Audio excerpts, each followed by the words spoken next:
tayo sa likod ng bahay. Pasyal kita doon. Dito tayo sa likod.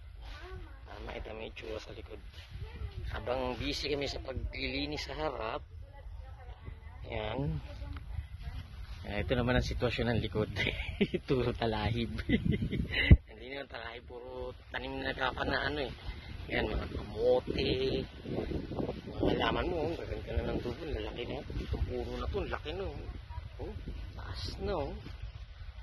Oh, ayan. Mas bubong na yung mga halaman. Yung mga puno mo. Yan, ito yung tsura ngayon, no? Ito yung likuran. Ayan, puro, ano ito tawag dito? Kamuting kahoy. Matagal pa yan bago i-harvest ni Papa eh. Ako maliliit eh. Lalaki pa yan bago, ano, i-harvest. Yan. So far, mga halaman mo, buhay din naman yan. Diyan lang yan sila. Parang ang laki na, parang ang laki na ng sampalok ah. Ang laki na. Ayan, ito, ang isang katawa naman yung tubo niya ito. Isang sanga lang siya na, ano? Ayan, siya, dito na ako sa may balon. Ayan, yan. Okay, lahat. Yung balon mo, sobrang dami ng tubig eh, puno-puno. Sinihilip ko to lagi. Puno to. Yan o, hindi lang kita. Yan o, ang sa kita ko, isang dangkal na lang, pantay na siya sa lupa. Yun naman ang balon mo na yan. Yan, simula dun sa hukay na pantay na yan, yan o. Sisilip ko sa loob, hindi kasi kita eh. Sa ano eh, isang ano na lang.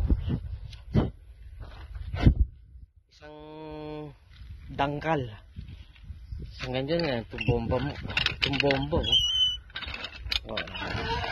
Ayan oh, kunting ano lang, tubig. Ayan oh, linaw ng tubig dito. Wow, linaw ng tubig mo oh. Ayan, linaw ng tubig. Ito ba yun?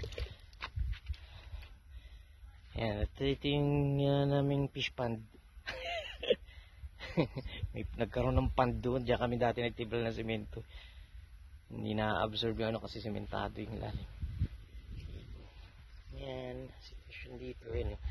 Hindi na kami makadaan dito kasi masukal na eh. Hihintayin ko pa si Papa mag-harvest na ito muna mga kamanting niya. Bago ito naman ang lilinisin. So, focus lang muna kami sa harap. Yan mga ano ang sitwasyon dito. So, yan. Itong area na to nalinis na rin. Oh, may nagdaan na rin dyan. Oh.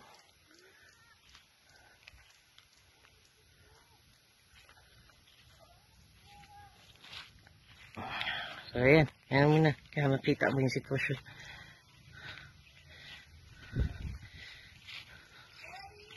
Okay, stop.